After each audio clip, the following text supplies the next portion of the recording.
Senhor. Amém. Amém. Os irmãos também que estão acompanhando este culto, cultuando, né? Cultuando em casa. A quem acompanha e a quem cultue também em casa.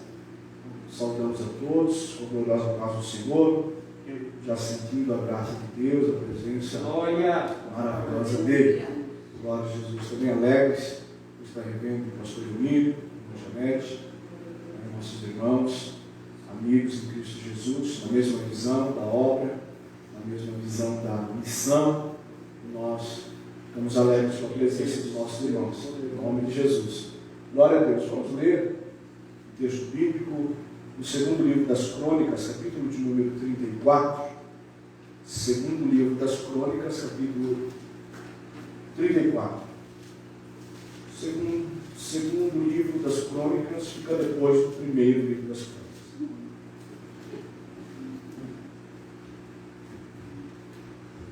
Glória a Deus. Esse é um texto que eu gosto muito. É até uma palavra, um texto que eu já preguei a respeito dessa ocasião em específico.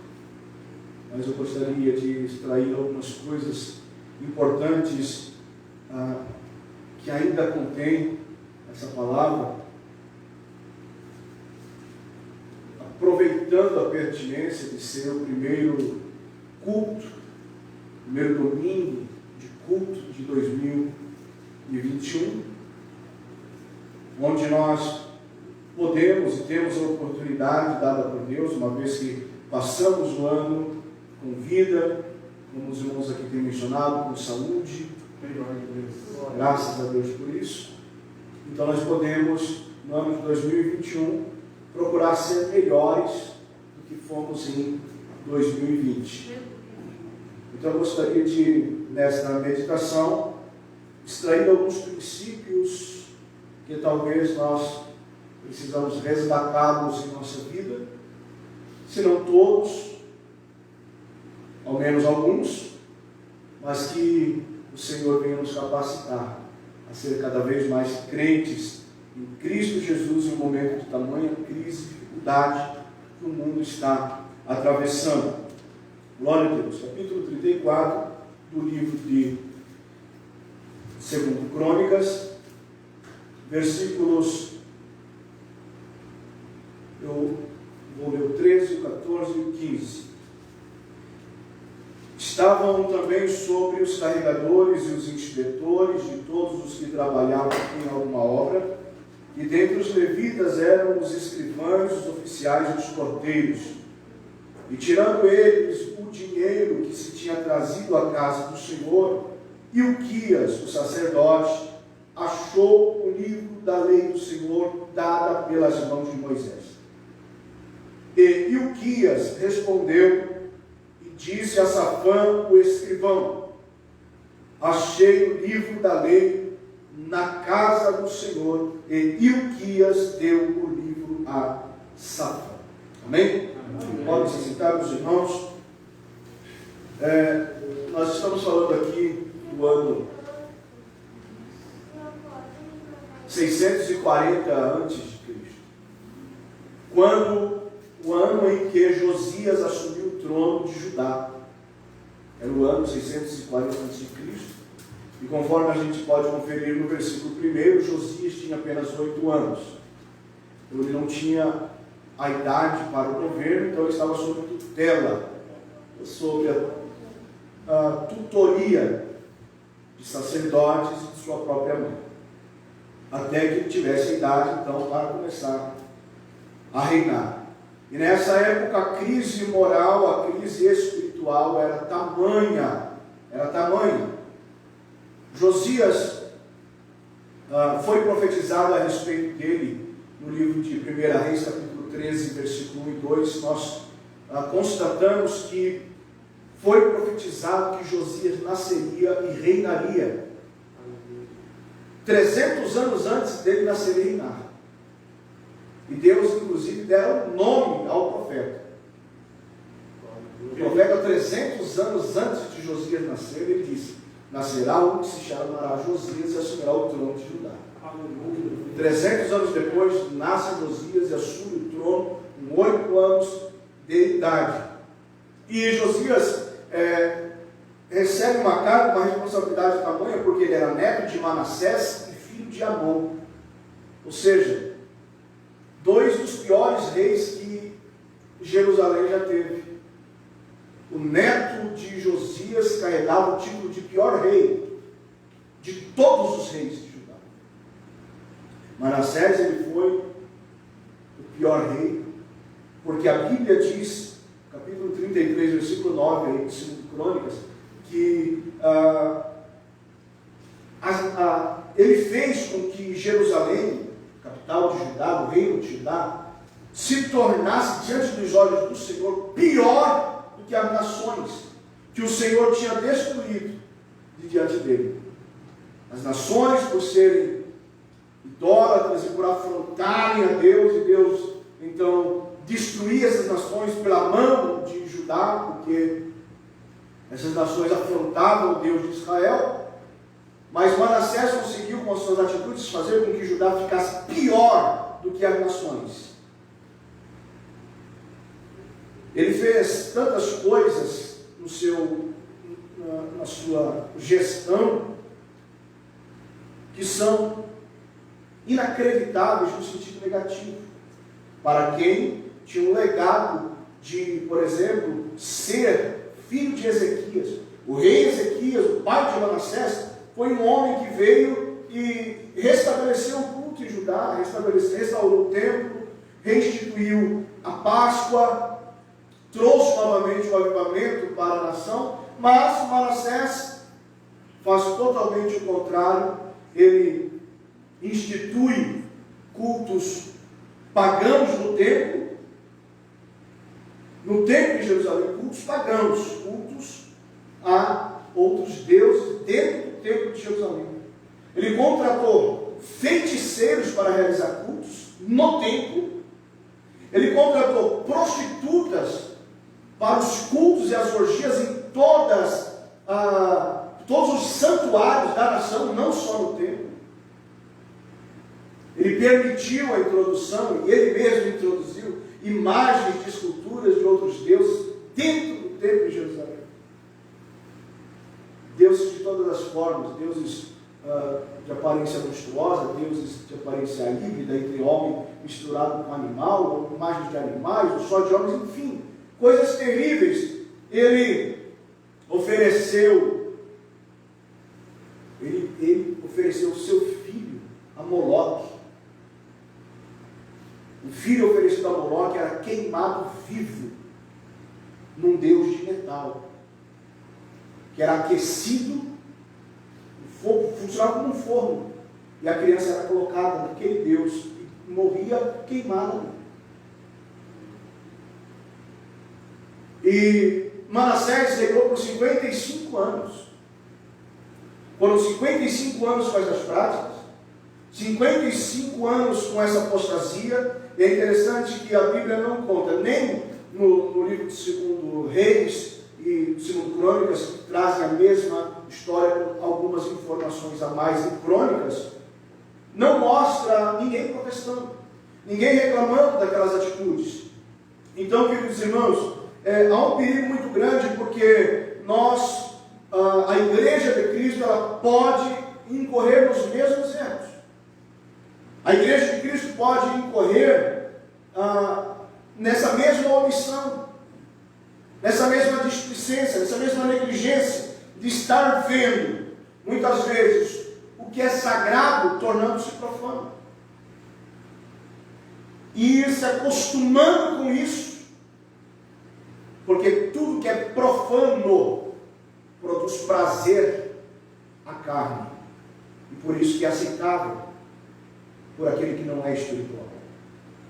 Então, muitas vezes, nós vemos estas mesmas coisas acontecendo, não de forma literal. Nós não vemos feiticeiros sendo contratados para fazer cultos, nós não vemos prostitutas sendo contratadas para trabalhar na parte das orgias, uma vez que culto tem que ter liturgia e não orgia. Nós não vemos nas igrejas evangélicas imagens de forma alguma. Nós não vemos nenhuma criança sendo oferecida a Moloque, literalmente, nas igrejas. Mas nós estamos vendo que em nossos dias parece que o povo cristão está gostando do engano, está gostando da mentira, está gostando, está simpatizando com o mundanismo, com as facilidades. Hoje o que importa é que se resolvam os problemas. Hoje o que importa é eu ir para a igreja e os meus problemas serem resolvidos, por mais que não haja transformação nenhuma. O que importa é que se abra uma porta, que eu preciso que se abra, mesmo que não haja nenhuma conversão. O que importa são as igrejas, que as igrejas estejam lotadas, mesmo que sejam de pessoas vazias e distantes de Deus, porque o que está sendo dito é o que a massa quer ouvir. E o que Manassés estava fazendo? Exatamente isso. Exatamente isso. Depois, seu filho Amon, depois que Manassés morreu, seu filho Amon reinou em seu lugar, e a Bíblia diz que Amon andou nos caminhos de seu pai, e Amon não andou nos caminhos do Senhor. Então, por 2 anos, porque depois de 2 anos, Amon foi assassinado dentro do seu palácio, pelos seus próprios servos que conspiraram contra ele. Então, depois daqueles 55 anos, foram mais 2 anos das mesmas práticas, dos mesmos cultos. Então, Amon tendo sido assassinado, Josias entra em cena e com 8 anos de idade é declarado rei. Então, ele sendo neto de Manassés, veja a situação espiritual, a situação moral em que se encontrava Judá. Sendo neto de Manassés, filho de Amon, mas a Bíblia diz, no versículo 2, do capítulo 34, que Josias, ao contrário do seu avô e de seu pai, fez o que era reto aos olhos do Senhor, e andou nos caminhos de Davi, seu pai, sem se desviar deles, nem para a direita e nem para a esquerda. Glória a Deus! Glória a Jesus! Porque Josias significa Javé, ou Jeová traz salvação. Então, através das mãos de Josias, o Senhor já estava providenciando mudanças naquela nação. Então, Josias era aquela criança que eu já comentei a respeito dele, que por causa dessas situações, do estigma que havia em seu avô, a má fama que ele tinha em Judá, do seu pai. Então, Josias era uma criança que tinha tudo para dar errado. Por quê? Seu pai foi assassinado dentro de casa. Ele tinha que conviver com isso. Então, ele cresceu sem pai. Seu avô trazia uma má fama que alguém podia dizer: aquele é neto de Manassés. Todo mundo sabia quem era Manassés. Mas Josias encontrou referências, não no seu pai Amon, nem no seu avô Manassés, mas nem por isso disse: eu também vou dar errado nessa vida, porque o meu avô foi assim, meu pai foi assim, eu também sou assim. Ele preferiu usar da sua inteligência, da sua sensatez, e lendo os livros, os anais, as crônicas dos reis, porque era uma prática as crônicas serem escritas, por isso havia os escrivães dos reis. Ele leu a respeito de Davi e viu que ele era da linhagem de Davi. Ele considerava Davi seu pai. Eu não posso seguir os passos do meu pai, não posso seguir os passos do meu avô, mas eu vou seguir os passos de Davi. Aleluia. Ele andou nos caminhos de Davi sem se desviar, nem para a direita e nem para a esquerda. Isso prova que há formas que ninguém precisa se entregar a um problema de família e usar disso como argumento para fracassar na vida. São escolhas. Isso prova que há esperança. Não importa a linhagem que a pessoa venha, se ela andar nos caminhos do Senhor, ela vai dar certo. Aleluia. Glória a Deus. Josias é prova disso. Então há bons exemplos a serem seguidos também. Então ele era criança. A Bíblia diz no versículo 3 que no 8º ano do seu reinado, então ele assumiu com 8 anos, no 8º ano do seu reinado, ele já era um adolescente. Ele tinha 16 anos, e quando ele tinha 16 anos, aqui diz que ele começou a buscar o Deus de Davi, seu pai. Aleluia. Glória a Deus. Agora ele já tinha consciência. Ele queria esse Deus. Ele leu a história de Davi e viu a forma que Deus agiu na vida de Davi e disse: eu quero esse Deus. Eu não quero Deus do meu pai Amon. Eu não quero Deus do meu avô Manassés. Eu quero Deus de Davi. Eu quero esse Deus para a minha vida. E tomou esta decisão, meus irmãos. Então, com 16 anos, ele começou a buscar ao Deus de Davi. E com 20 anos, ele começou a purificar a nação. Com 20 anos de idade, tudo que o jovem quer é festa. Tudo que o jovem quer é rave. Tudo que o jovem quer é carne. Tudo que o jovem quer é esse tipo de alegria que vem a preencher a sua natureza humana. Foi exatamente a tudo isso que Josias abriu mão e disse: eu não quero nada disso. Com 20 anos, ele começou a purificar a nação. Aleluia.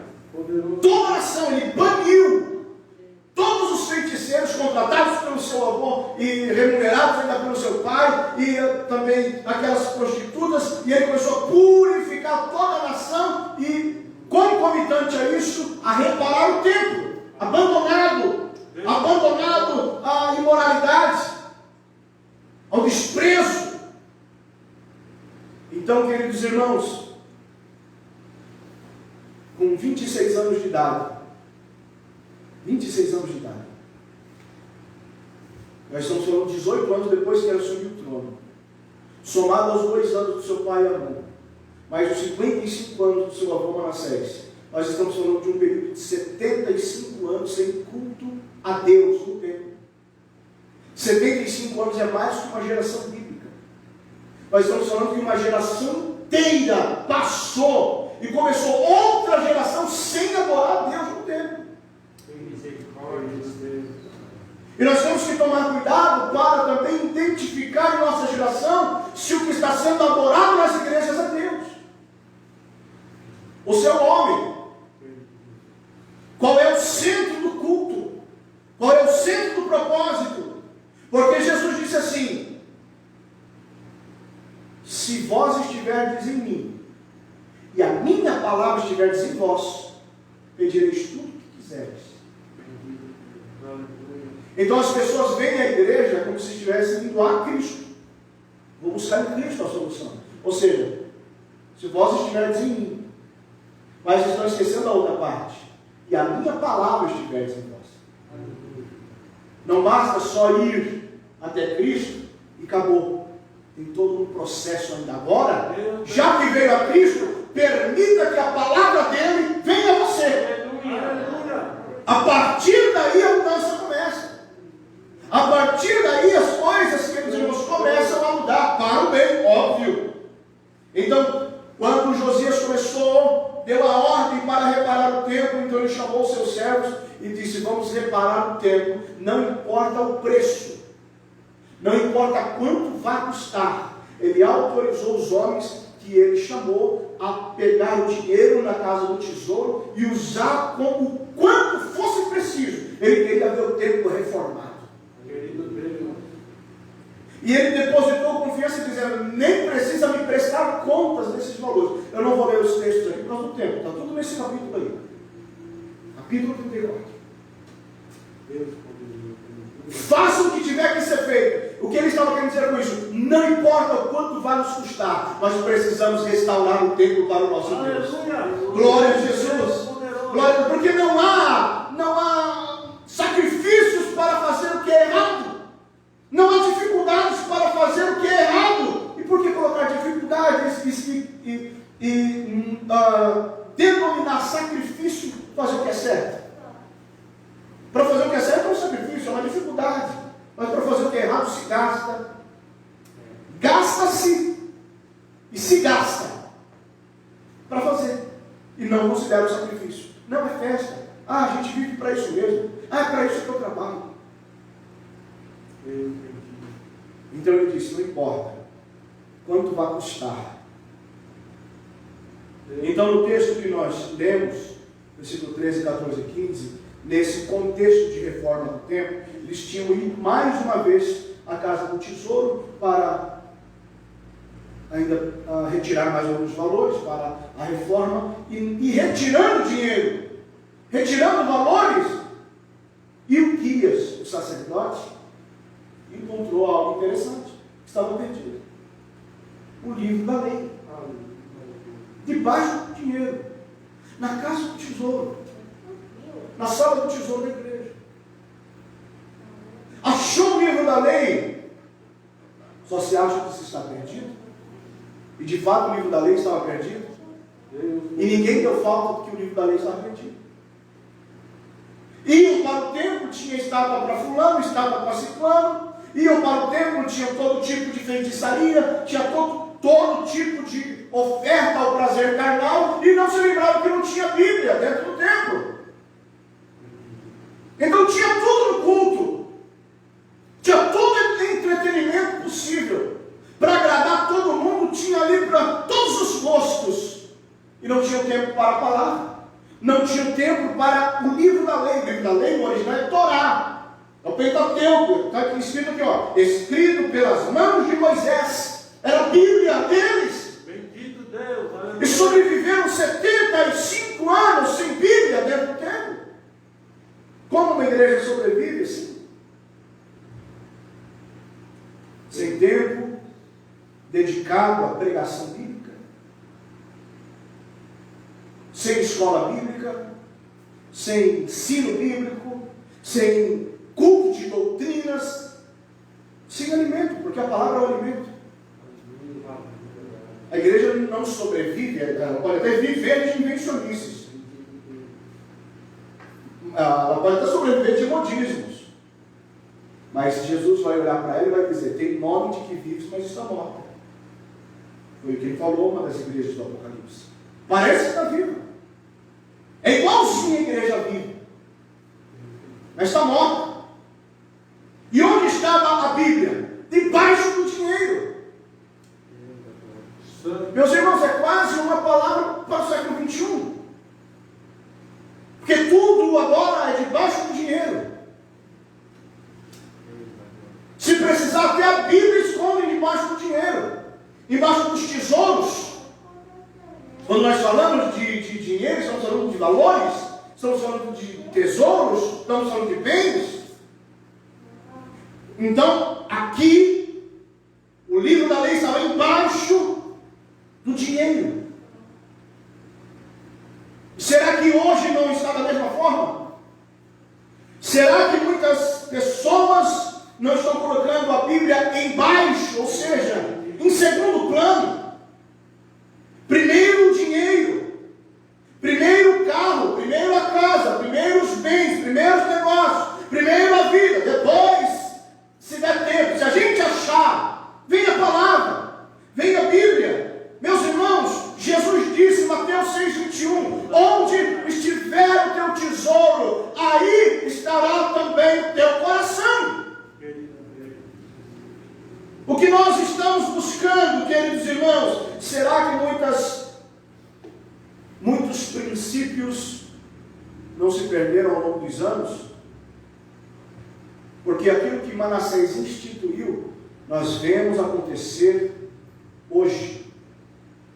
O que vemos em muitas igrejas hoje, principalmente nas igrejas tele-evangelistas, porque programa de televisão custa caro. Tudo em torno de um programa de televisão gira em torno de dinheiro. Tudo. E a igreja que vai para a televisão tem que ficar o tempo todo falando de dinheiro. E esse não é o propósito da igreja. É pregar a Cristo. É evangelizar. Não é colocar o dinheiro primeiro e depois se der a Bíblia. Não! Só se fala em dinheiro, é só comércio. A igreja atual está igual à igreja dos dias de Manassés. Por exemplo, ele tinha colocado lá prostitutas no templo. E o que é prostituição hoje dentro de uma igreja? Quando você vê alguém vendendo o seu ministério, colocando preço no seu ministério, isso é prostituição, segundo a Bíblia.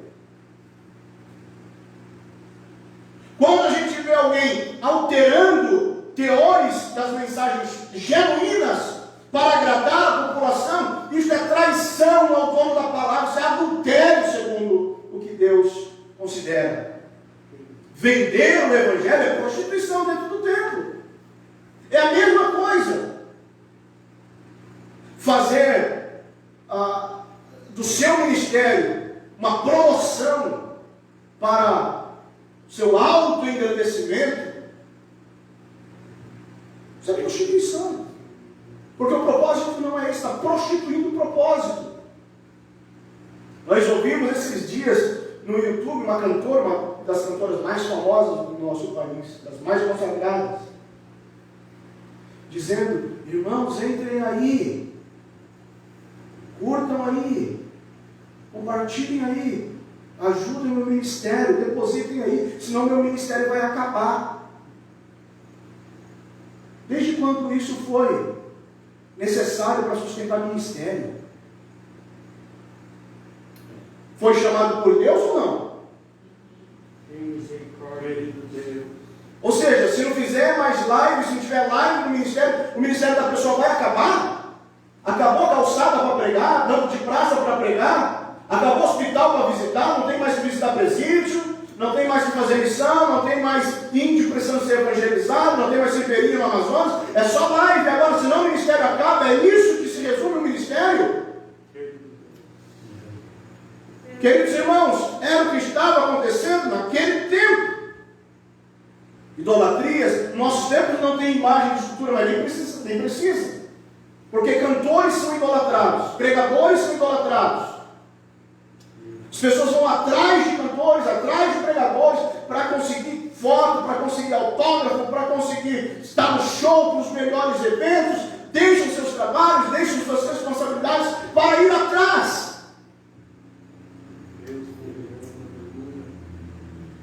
Pastor, mas não tem feitiçaria nos templos.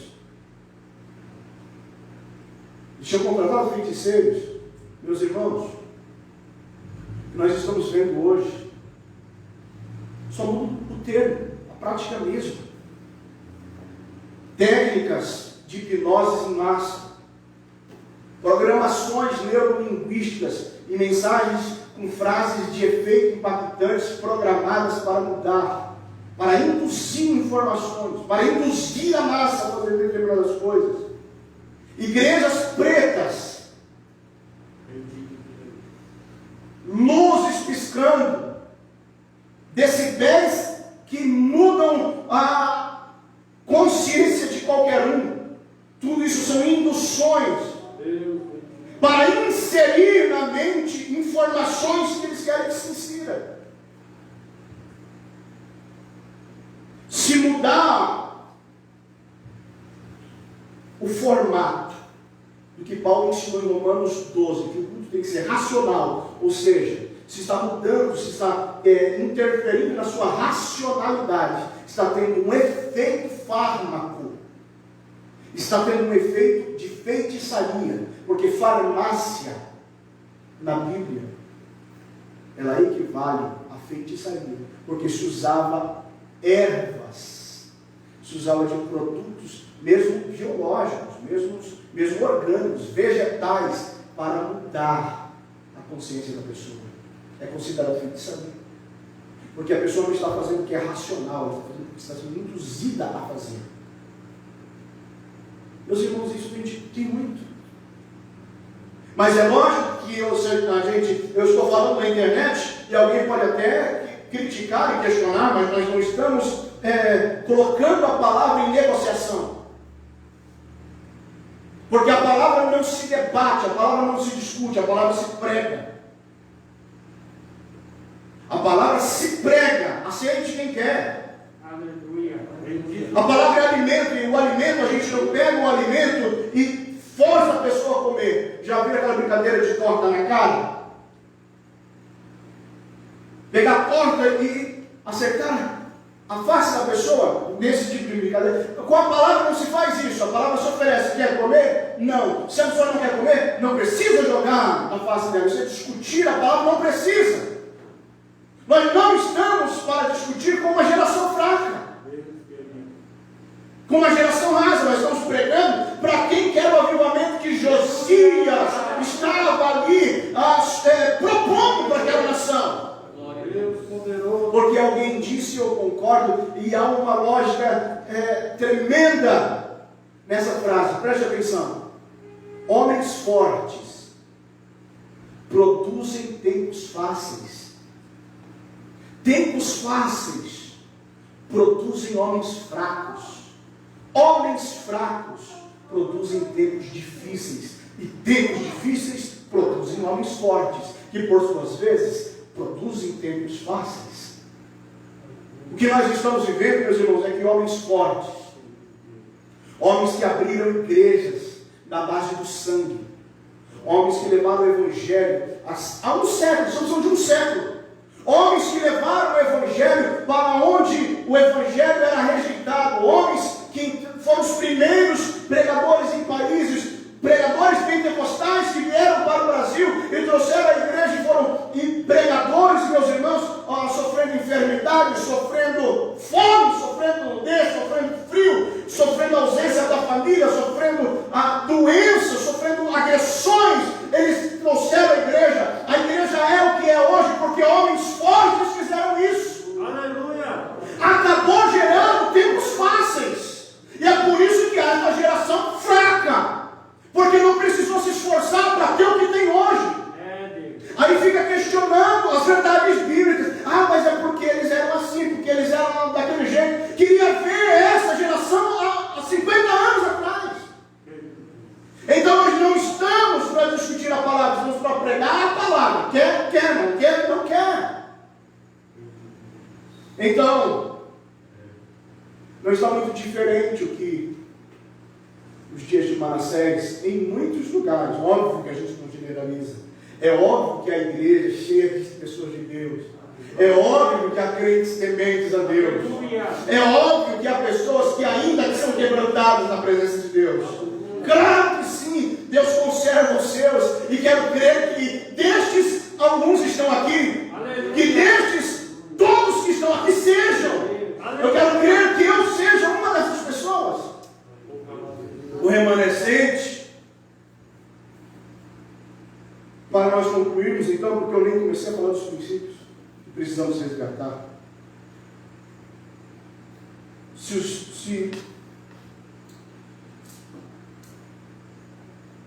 os velhos estão cansados, Deus levanta os novos. Deus levantou Josias. Mas Deus traz salvação do jeito que Ele acha que tem que trazer.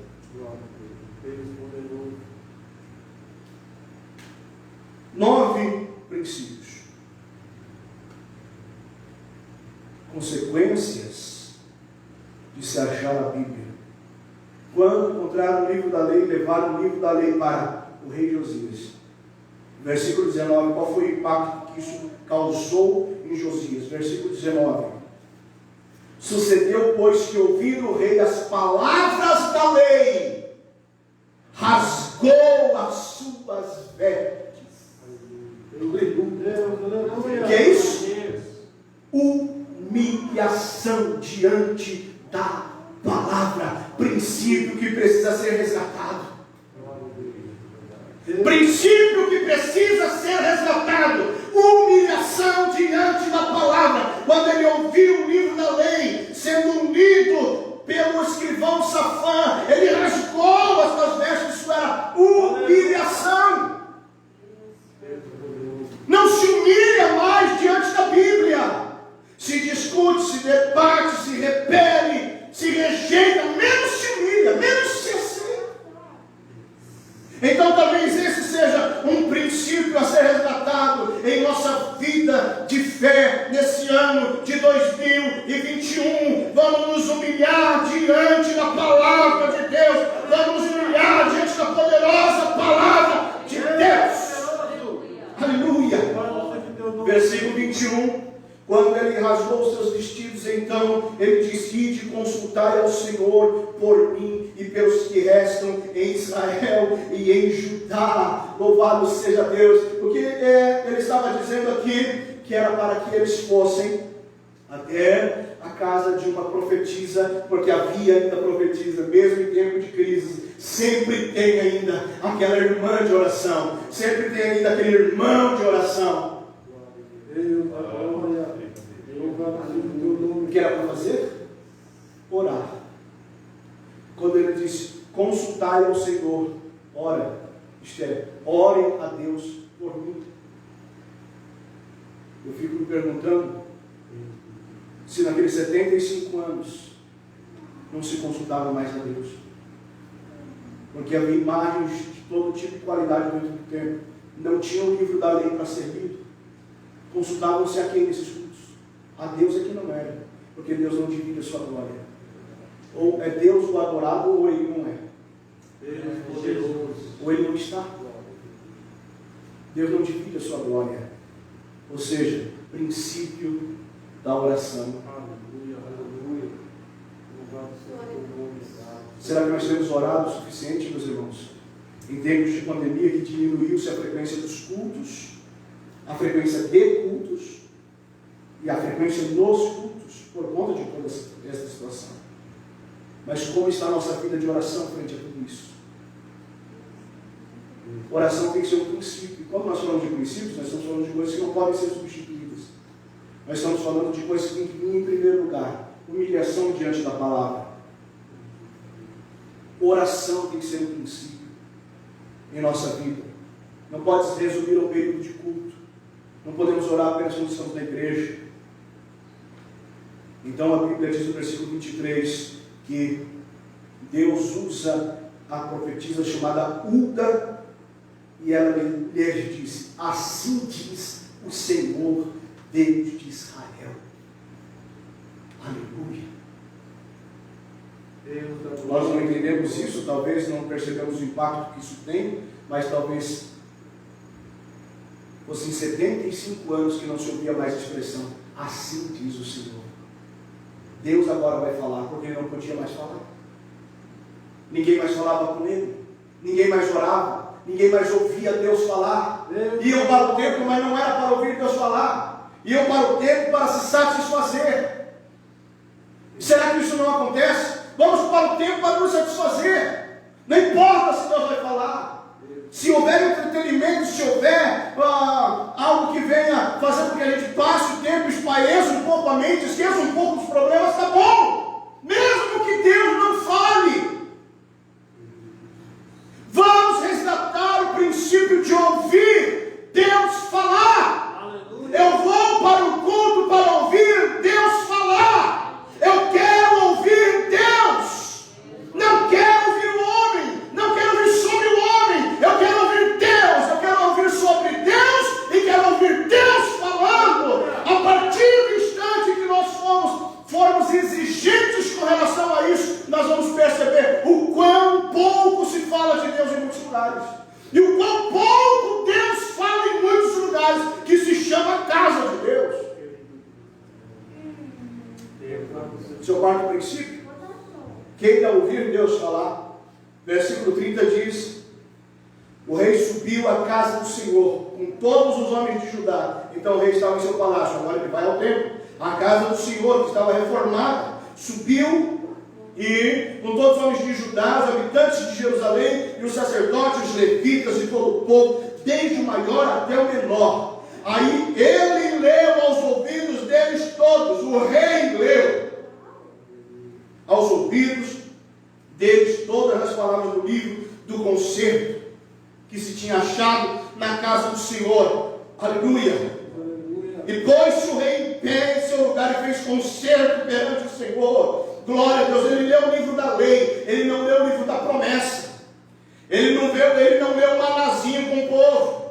Ele leu o livro da lei, livro de regras, livro de ordem, livro de decência, livro de diretriz, livro de mandamentos, isto é, doutrinas, isto é, ensinamentos bíblicos, princípio que nós temos que resgatar, culto de ensinamento, culto de doutrina. Ah, não vou no culto da vitória.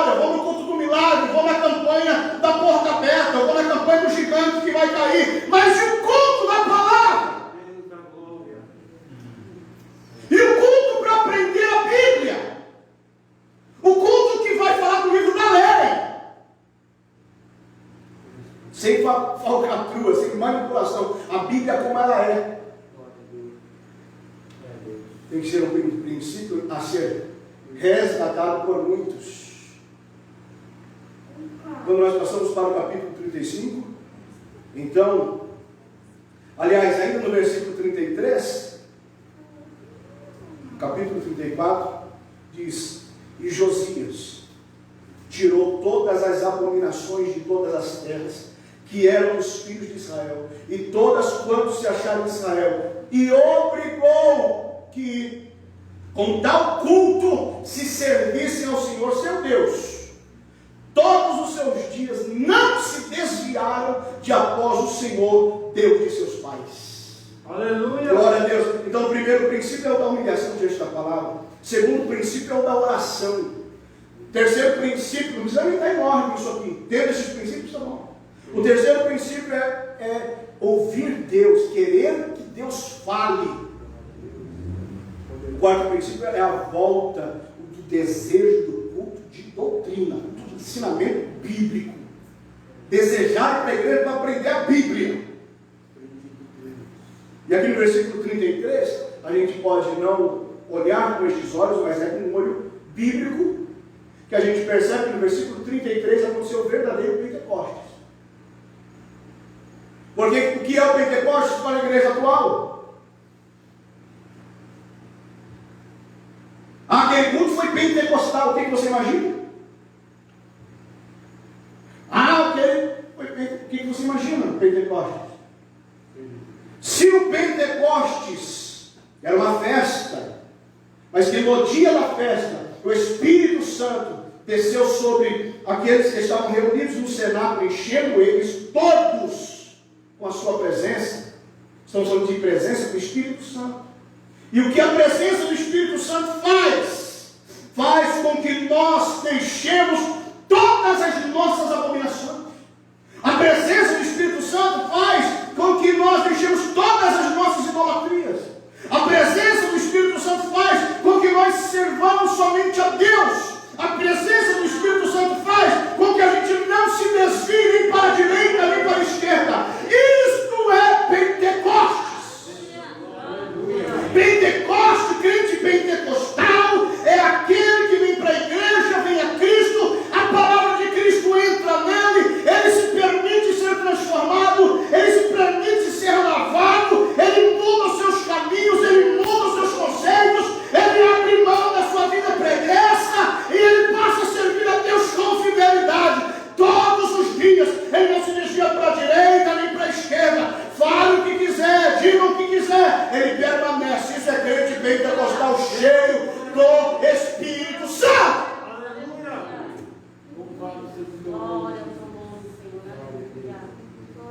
Capítulo 35, versículo 1, vamos correndo. Então Josias celebrou a Páscoa ao Senhor em Jerusalém. Mataram o cordeiro da Páscoa no 14º dia do primeiro mês. Enfim, culto da Páscoa, que representa para nós o culto da ceia, o culto do sacrifício do cordeiro, a santa ceia do Senhor. Ela representa a comunhão com Deus através da comunhão com o corpo de Cristo. Porque não existe comunhão com Deus sem comunhão com o irmão. Aqui está falando deste princípio, comunhão da igreja, comunhão com os membros, aprender a conviver e ter comunhão. Páscoa representa a Santa Ceia é comunhão. É assim, olha, vamos discernir o corpo do Senhor, não discernir o Senhor, vamos discernir o corpo do Senhor. O corpo do Senhor é a igreja, é você e eu. Deus poderoso, eu vou para a igreja, não importa com ninguém, não quero saber de ninguém. Se tem oferta, eu não quero saber. Se tem que ajudar fulano, eu não tenho que saber. E eu nem preciso falar com ninguém. Vou para a igreja, acabou o culto, saio para minha casa, acabou. Tem que ser um princípio, querer ter comunhão com as pessoas. A partir da comunhão com as pessoas, você passa a ter comunhão com Deus. Esse é o princípio. Versículo 2: e Josias estabeleceu os sacerdotes nos seus cargos e os animou ao ministério da casa do Senhor, crescimento da obra, na instituição de obreiros, na organização de obreiros. animou os obreiros do Senhor. Haviam obreiros, mas eles estavam parados. Não precisavam trabalhar. Tinham outros contratados em seus lugares. Estavam parados. Então a igreja precisa entender que ela tem que gerar. A igreja tem que animar. A igreja tem que ter crescimento. E só tem crescimento se tem que ir trabalho.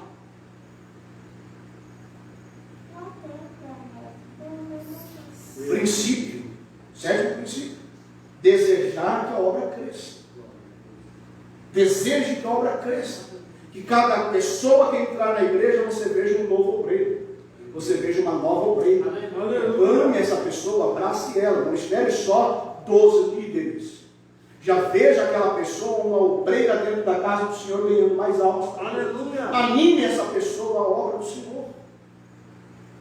Versículos 4 e 5, nós vamos ver: preparai-vos segundo a casa de vossos pais, segundo as vossas turmas, conforme a prescrição de Davi, rei de Israel, conforme a prescrição de Salomão, seu filho, e estai no santuário segundo as divisões das casas paternas de vossos irmãos, os filhos do povo. Haja para cada um uma porção das casas paternas dos levitas. Meus irmãos, aqui está falando de organização, aqui está falando de cada coisa sendo colocada no seu devido lugar, aqui está falando de regras sendo restabelecidas, ou seja, está falando daquilo que Paulo disse em 1 Coríntios 14, 40, que tudo deve ser feito com ordem e decência.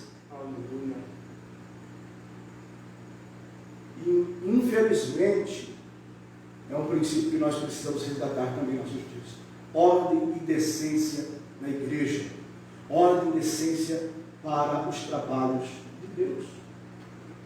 Tem que ser princípio, não tem que ser uma opção. Não é para ser uma possibilidade, tem que ser princípio.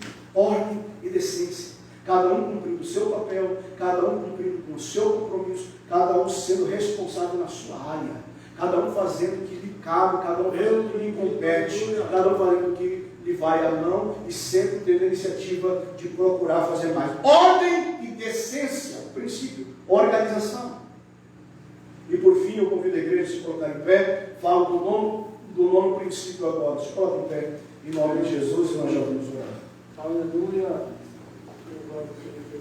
Esta Páscoa foi preparada, estava tudo organizado, culto restabelecido, levitas nos seus devidos lugares, sacerdotes nos seus devidos lugares, obreiros, cada um nas suas posições, o povo reunido, na expectativa daquela Páscoa. Aí o versículo 18 diz assim: nunca, olha essa palavra, nunca se celebrou tal Páscoa em Israel. Olha só, bendito, aleluia. Páscoa como aquela, havia uma lembrança, uma reminiscência de algo por causa do que estava escrito nos dias de Samuel. Nem nos dias de Ezequias, bisavó de Josias, teve Páscoa como aquela que aconteceu. Olha, desde os dias do profeta Samuel, nenhum reis de Israel celebraram tal Páscoa como a que celebrou Josias, com os sacerdotes e levitas e todo o Judá e Israel, que ali se acharam os habitantes de Jerusalém. No 18º ano do reinado de Josias, se celebrou essa Páscoa. Um jovem de 26 anos fez a Páscoa mais memorável da história da nação de Judá. Glória a Deus, e essa esperança que nós queremos ter, essa esperança que nós queremos para essa geração, para a gente ter a tranquilidade de dizer: olha, estes jovens, a igreja do amanhã. Essa geração que Josias está assumindo era uma geração que estava começando, tinha chance de ser recuperada, porque aquela geração de 70 anos, desde Manassés, havia se perdido. Essa podia se recuperar. E o que nós queremos, meus irmãos? Sim, nós queremos jovens que queiram restaurar, jovens que queiram recuperar, jovens que queiram resgatar os princípios que de fato tragam momentos memoráveis à igreja. Princípios que se cada um de nós tiver, veja bem, esse novo princípio é o princípio de desejar participar de cultos que marcam. Deus poderoso, Cultos aleluia. marcantes. Isso aqui ficou marcado na história, esse culto ficou marcado como a maior Páscoa de todos os tempos. As pessoas ali choraram, as pessoas se extravasaram, se alegraram, meus irmãos, sobremaneira com o que estava acontecendo ali. Quanto tempo faz que um culto não te marca? Quanto tempo faz que as pessoas estão participando de cultos, indo em igreja, e vão, e voltam, e vêm, e vai, e não marca mais, não tem mais, porque não tem princípio. Às vezes não é culpa da igreja, às vezes não é culpa do culto, às vezes não é culpa do pastor, não é culpa do pregador, não é culpa do conjunto, não é culpa do coral, é culpa de quem perde o princípio. Eu vou para a igreja, eu quero que esse culto me marque, eu quero ter um encontro com o Senhor, eu quero uma Páscoa na minha vida marcante, eu quero a presença de Deus como nunca houve na minha vida. Sabe o que é isso? Princípio do inconformismo. Não pense que o que você já tem é suficiente, porque Deus não é só isso. Deus da glória. Quem é mais? Eu vou para a igreja para receber mais, eu vou para o culto para receber mais, mas no que tange as riquezas espirituais, deixe que as demais coisas serão acrescentadas. Coloque como princípio os valores espirituais, as riquezas espirituais. Eu vou para a igreja para ouvir Deus falar, eu vou para a igreja para ser batizado com o Espírito Santo, eu vou para a igreja porque eu quero um dom espiritual, eu vou para a igreja porque eu quero falar em mistério, eu vou para a igreja porque quero ser usado, eu vou para a igreja porque eu quero ter uma marca na minha vida de um encontro real e pessoal com Deus. Aleluia! Quando diz que a última Páscoa dessa foi nos dias de Samuel, nós estamos falando que até os dias de Josias passaram-se 4 séculos sem uma Páscoa daquela. 400 anos que o povo não sabia o que era o culto daquele. Eu quero orar com a igreja presente, a igreja que está em casa, orar com aqueles também que estarão vendo posteriormente